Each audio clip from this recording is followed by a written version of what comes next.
Hello friends, आज की video में हम सेट से स्टार्ट करने वाले हैं। इस वीडियो में हम सेट्स के क्वेश्चन से स्टार्टिंग करेंगे। जो भी कॉन्सेप्ट होगा मैं आपको क्वेश्चन के थ्रू समझाता जाऊंगा। तो पहला क्वेश्चन लेते हैं। ये क्वेश्चन डॉक्टर हर्षरूप वर्मा सर की बुक का है और पहला क्वेश्चन है, तो स्टार्ट करते हैं। क्वेश्चन में दे रखा है कि अगर ए कोई एक सेट है जिसमें 1, 2, 3, 4, 5 एंड 6 ये गिवन है और ये सारी चीज़ एक सेट में है, तो इसके जो नीचे ऑप्शन दे रखे हैं उसमें हमें बताना है कि ये साइन फिलअप करना है या फिर ये साइन फिलअप करना है। दो साइन है, इनमें से कौन सा साइन हमें फिलअप करना है। तो पहला ऑप्शन है,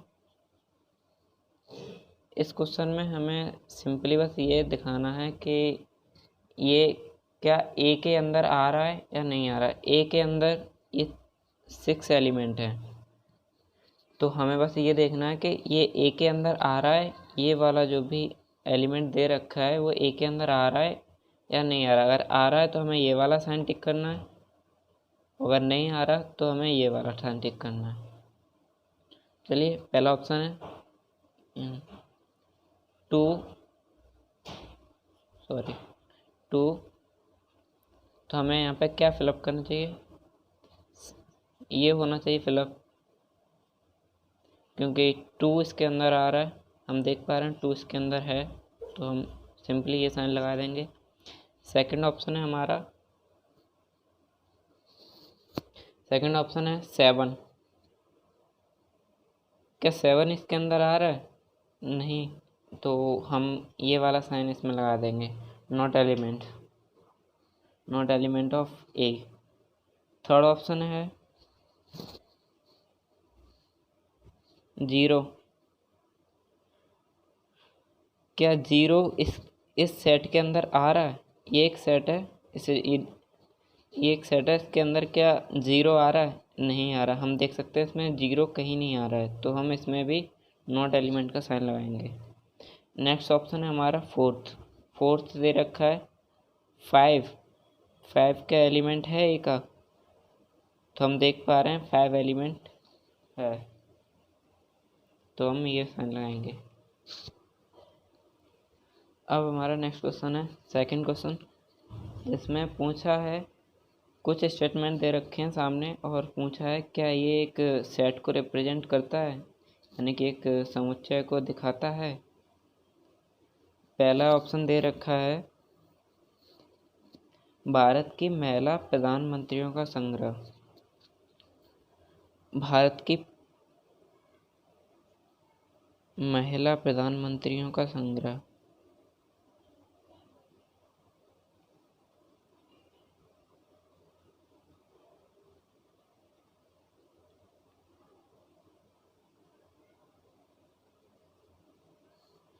तो क्या आप बता सकते हैं ये एक सेट है या फिर एक सेट नहीं है?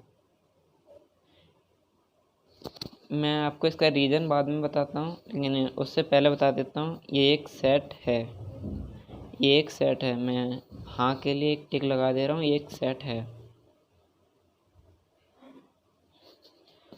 अब नेक्स्ट है प्रथम 5 प्राकृतिक संख्याओं का संग्रह।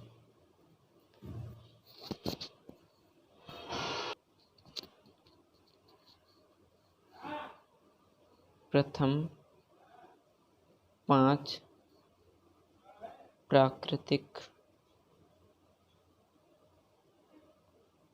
संख्याओं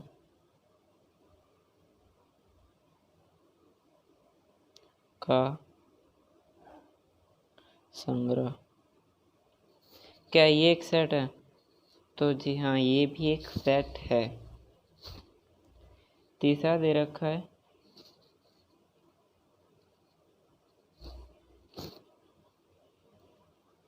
दे रखा है कक्षा 11 की बुद्धिमान छात्राओं का संग्रह।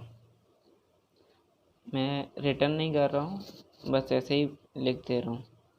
कक्षा 11 की बुद्धिमान छात्राओं का संग्रह। क्या ये एक सेट है?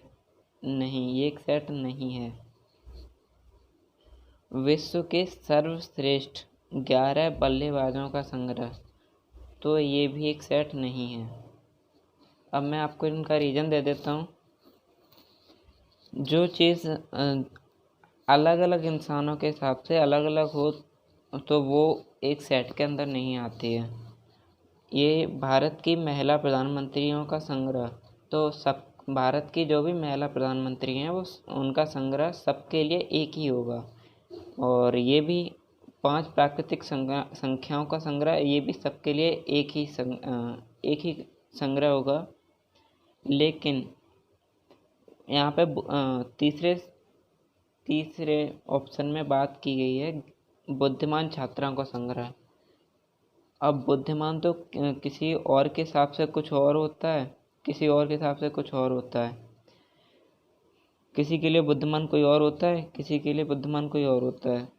आप समझ पा रहे होंगे। तो बुद्धिमान कोई सबके लिए, हर कोई नहीं कहता ना कि ये इंसान बुद्धिमान है। एक ही चीज़ जो सबके लिए सही हो वो सेट में रखी जा सकती है। सर्वश्रेष्ठ बल्लेबाज, अब किसी और को कोई और पसंद होता है और किसी इंसान को कोई और बल्लेबाज पसंद होता है, तो उसके हिसाब से कोई सर्वश्रेष्ठ और कोई होगा और दूसरे के हिसाब से कोई और। तो इस वजह से ये सेट्स नहीं है, ये समुच्चय की श्रेणी में नहीं आते हैं, ये समुच्चय नहीं है। चलिए अब आगे बढ़ते हैं। Question number 3। क्वेश्चन नंबर 3 में दे रखा है कि निम्नलिखित प्रत्येक समुच्चय को तालिका विधि में लिखिए। अब मैं आपको इसमें बताता हूँ इसे तालिका विधि में कैसे लिखते हैं और निर्माण विधि में कैसे लिखते हैं। ये जो क्वेश्चन नंबर 3 में दे रखे हैं ऑप्शन, ये निर्माण विधि में लिखे हुए हैं। अब इन्हें हमें तालिका विधि में लिखना है। तालिका विधि होती है एक डिस्क्रीट सेट, इसे डिस्क्रीट सेट बोलते हैं। इसके अंदर कुछ लिखा हो तो वो तालिका विधि होती है। और निर्माण विधि होती है, तालिका विधि होती है जिसके अंदर कोई संख्या या फिर कुछ भी जो भी एलिमेंट हो वो डायरेक्ट लिखे हुए हों। Just example 4, 2, 6 and etcetera. और निर्माण विधि होती है जिसमें कुछ लिख के रखा होता है। जस्ट लाइक ये दे रखा है पहला ऑप्शन। ये कोई एक सेट है जो कि इस तरह से लिखा हुआ है, एक्स सच दैट, इस साइन को सच दैट बोलते हैं, सच दैट एक्स एक पूर्ण वर्ग है, एक्स एक पूर्ण वर्ग है। और एक कंडीशन और दे रखी है इसमें, एक्स इज लेस देन 40। तो क्या हम इसे तालिका विधि में लिख सकते हैं? हाँ, हमें इसमें से नंबर्स फाइंड आउट करने पड़ेंगे जो कि एक पूर्ण वर्ग हों और 40 से लेसर हों। तो एक पूर्ण वर्ग होने के लिए सबसे पहले 1 हो सकता है, 4 हो सकता है, 9 हो सकता है, क्योंकि ये 1 का स्क्वायर है, ये 2 का स्क्वायर है, ये 3 का स्क्वायर है। ऐसे ही हम आगे 4 का स्क्वायर, 5 का स्क्वायर, 6 का स्क्वायर, 7 का स्क्वायर एंड 8 का स्क्वायर, इसी तरह बढ़ते जाएंगे और देखेंगे कहाँ तक पहुँचता है। ये 16, ये 25, ये 36 एंड ये 49, ये 64। तो हम देखते हैं x की वैल्यू 40 से लेसर होनी चाहिए, 40 से कम होना चाहिए x। तो 40 से कम ये हैं, तो ये एक पूरा सेट बन गया और हम इसका आंसर यही लिखेंगे, 1, 4, 9, 16, 25 एंड 36। अब ये यहाँ पे हो चुका है। अब हम देखते हैं नेक्स्ट क्वेश्चन। नेक्स्ट दे रखा है बी, एक कोई सेट है जिसमें दे रखा है एक्स एक पूर्णांक है।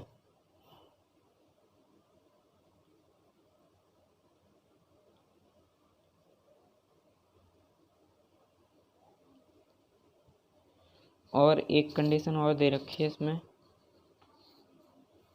X square minus x minus two is equal to 0।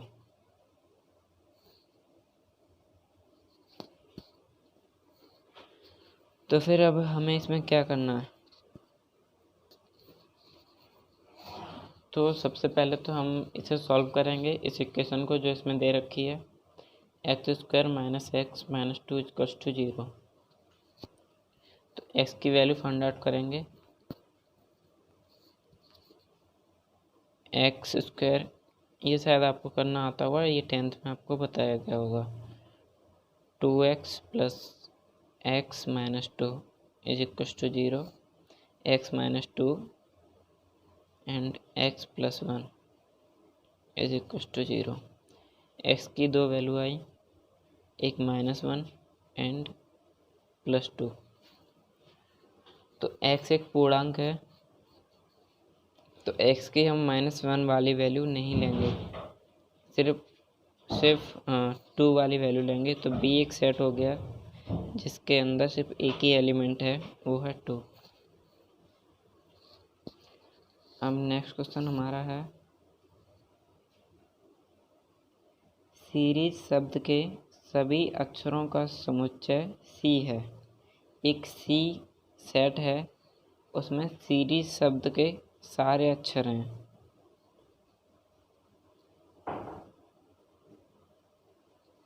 तो हमें बस इन्हें अलग अलग करके लिखना है, एक सेट बना के, और इसे अलग अलग करके लिखना है।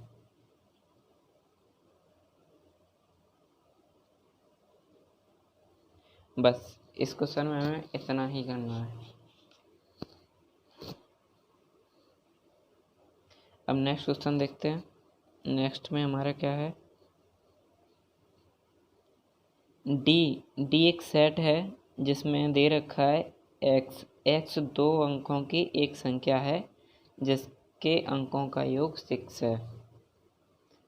एक्स कोई 2 अंकों की एक संख्या है जिनके अंकों का योग 6 है। तो कोई 2 नंबर सोचो, कोई भी 2 नंबर ए और बी, उनका सम 6 होना चाहिए। तो क्या ए और बी की क्या क्या पॉसिबल वैल्यूज हो सकती हैं, हमें वो सारे सेट्स में रखनी, वो सारी वैल्यूज सेट्स के अंदर रखनी है। तो क्या क्या हो सकती हैं? एक तो 0 और 6, लेकिन ये सिर्फ एक अंक की संख्या हो जाएगी, 0 और 6। तो 1 और 5 15 हो जाएगा, 2 और 4। इसी तरह से अब नेक्स्ट आ जाएगा 3 और 3, 4 और 2 एंड 5 और 1। तो ये हो जाएंगे हमारे सेट्स, डी बन जाएगा जिसके अंदर आएंगे 15, 24, 33, 42 एंड 51। ठीक है। अब नेक्स्ट क्वेश्चन हम देखते हैं। इसमें दे रखा है ई कोई एक सेट है, ई कोई एक सेट है जिसमें एक्स स्क्वायर इक्वल्स टू 4 दे रखा है और x belongs to real number. X कोई भी रियल नंबर हो सकता है, आप रियल नंबर जानते होंगे, कोई भी संख्या हो उसे रियल नंबर बोलते हैं।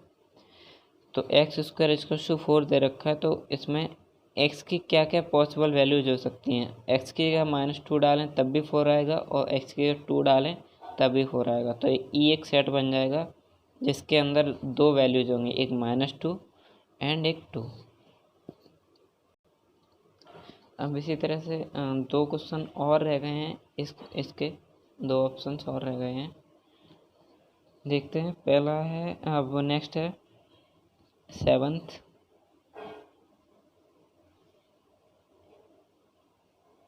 जी कोई एक सेट है जिसमें x सच दैट x एक पूर्णांक है x एक पूर्णांक है और x की वैल्यू है वो क्या है, रुक जाओ, x की वैल्यू है वो 5 से लेसर है और -3 से ग्रेटर है। x की वैल्यू -3 से ग्रेटर है और 5 से लेसर है। तो x की क्या क्या वैल्यू आएंगी? एक वैल्यू आएगी -2, -1, 0, 1, 2, 3 एंड 4। हम यहाँ 5 नहीं लेंगे क्योंकि 5 से लेसर वाली वैल्यू के लिए बोला है, इक्वल वाली वैल्यू के लिए नहीं बोला है। तो x एक पूर्णांक है, तो पूर्णांक नेगेटिव नंबर्स नहीं होते हैं, पूर्णांक ऑलवेज पॉजिटिव नंबर्स होते हैं और उसमें 0 इंक्लूडेड रहता है। तो ये एक सेट बन जाएगा 0, 1, 2, 3, 4। बस अब नेक्स्ट क्वेश्चन करते हैं।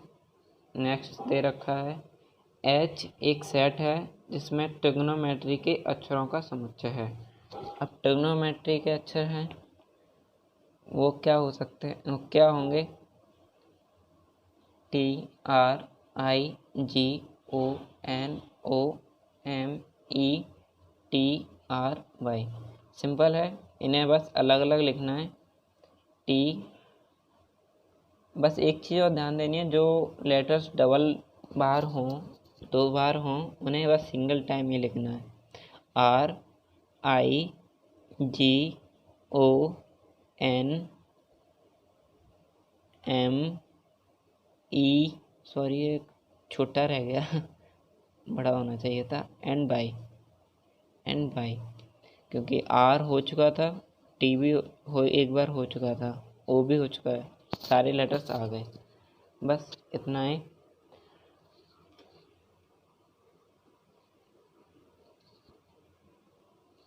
अब इस एक्सरसाइज के बचे हुए क्वेश्चन हम करेंगे अगली वीडियो में। और अगर आप भी कोई किसी क्वेश्चन से परेशान हैं तो आप मेरे डिस्क्रिप्शन में दिए हुए व्हाट्सएप नंबर पे अपने क्वेश्चन सेंड कर सकते हैं और मैं उनकी वीडियो बना के आपके पास सेंड कर दूँगा। Thank you for watching my video.